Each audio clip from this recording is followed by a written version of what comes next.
What is up, guys? We're back. Today I'm going to be working on the caravan a little bit. Now this is probably something that's never been done before to a caravan, and that is we're going to be installing a hydro e-brake in this thing. Not for the typical reason that, you know, you would have a hydro e-brake, but we're actually going to be using this as a staging brake to preload the front axles at the drag strip. That way we can try and keep the axles alive as long as possible. Like I said, them things ain't cheap. So we're going to take every precaution we can to try and get them things to live. Right now we have just one problem.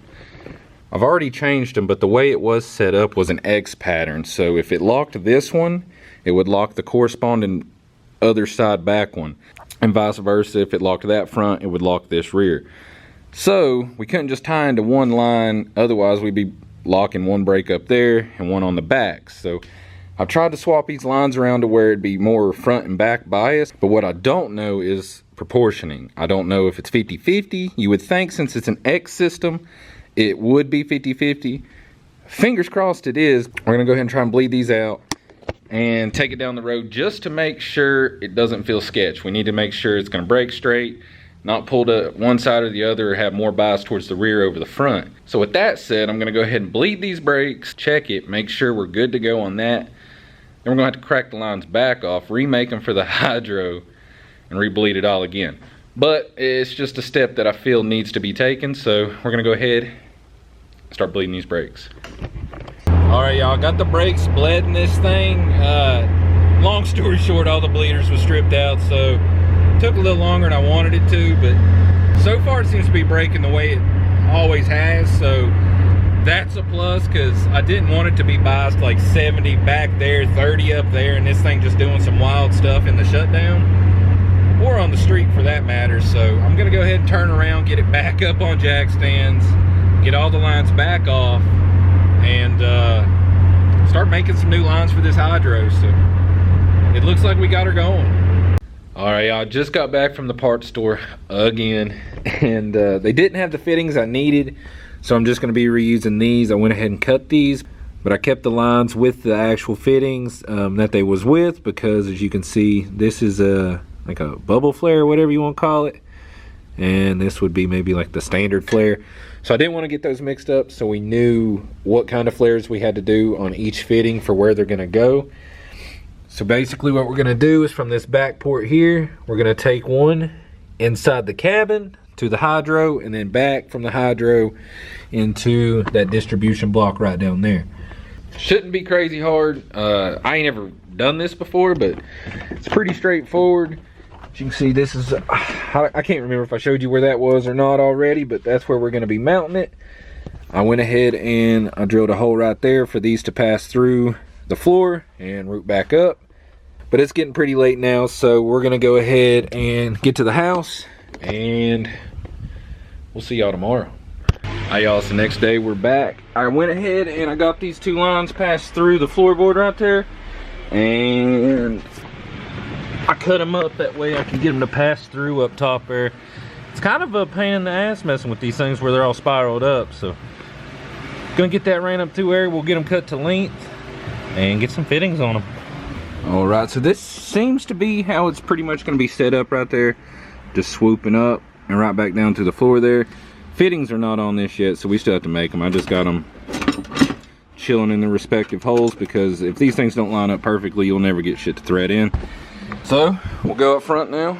As you can see, we got a bunch of line left over here just coming out the bay, and we'll cut these to length, get them bent up for the master and that distribution block, and try our hands at flaring some fittings. Alright, y'all, I've been through hell doing this. I finally got the master cylinder. It's in here. These are doubles. Down here, these are bubble flares, so I had to figure that out because our tool here is only made to do single and double. But fun fact, if you use the reverse side of it, you can make a pretty decent bubble. Have not tried to see if they leak or not yet, but we got all that going on. That should be done. As for the inside here, I still got to make the fittings on these, but we're getting pretty close. All right, as you can see, I got one nut sert in down here, got the other hole drilled. Let's see. So we're just gonna go ahead and get that down in that hole. Got the nut cert tool there, get those in, and then we're gonna work on the front side. I went ahead and welded up this bracket for the front. It contours to the floor pan, that way I can drill through right here to allow it to scoot it forward instead of trying to drill.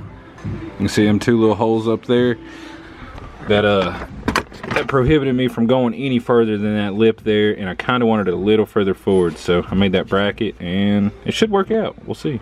And there you have it. We got two nut certs right there, and we went with M8. That was the biggest I could fit.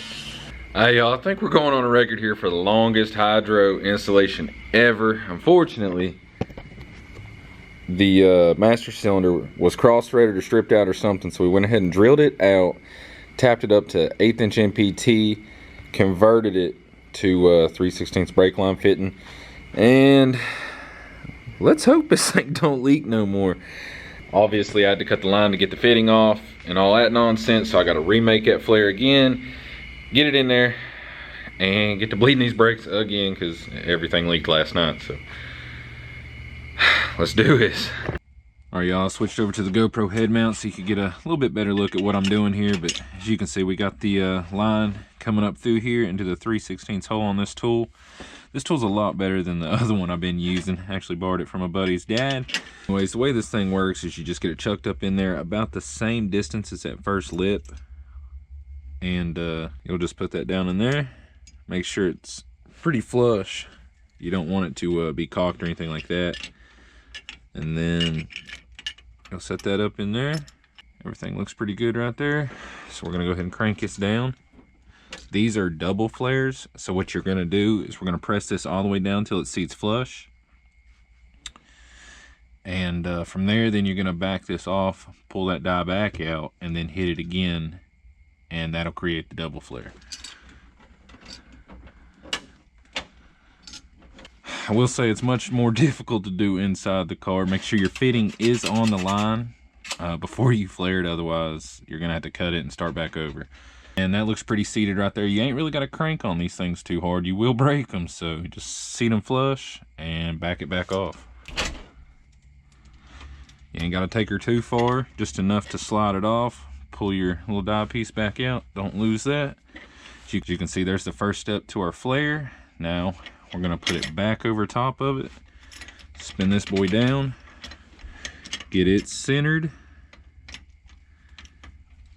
apply a little bit of pressure to make sure she's secure. Everything looks good, so now we're gonna go ahead and crank it again. That looks pretty good right there. We're gonna back it back off and see what we got. And look at that, just like that, we got a nice little double flare. And crack these loose, and that's one down. I gotta knock out the other. So I think we finally got it. Brad swung by, and he helped me pump these brakes up. I was having a hell of a time, but I believe that's gonna be the final product. We got them in, we ain't got no leaks. We got some tension on that. She slings back forward. You mind hitting that real quick for me? Yeah. As you can see, give her a good roll. Stops or locks her down right in her tracks. So gonna go ahead and get this thing off the jack stands. Might toss the slicks on it and take it out and try it out, because obviously it's gonna work a lot better on jack stands than it is loaded up with the weight of the vehicle. So need to really try it, but let's see. Oh, we got her off jack stand. She's outside. Check this thing out on the slicks. I just took it down the road. The brakes are definitely a little softer than they was before, but they do function. The hydro's working like it should. Having a problem hitting fourth gear now. Never had that problem in my life. Not sure what's changed for it to not go into fourth. But thinking about taking it to the track tonight. It's just an 1/8 mile track, so I shouldn't need fourth. This thing ain't that fast. You know, we'll wind third out maybe. If we can trap anywhere 80, 85 mile an hour, that'll be all right for the stock turbo. But check this thing out. Is that a Supra? All right, so we're gonna take this thing up the road real quick. I'm gonna let Will drive this unit and see if he can grab a gear in it, seeing as I can't. If he can, I don't know. We'll take this thing to track.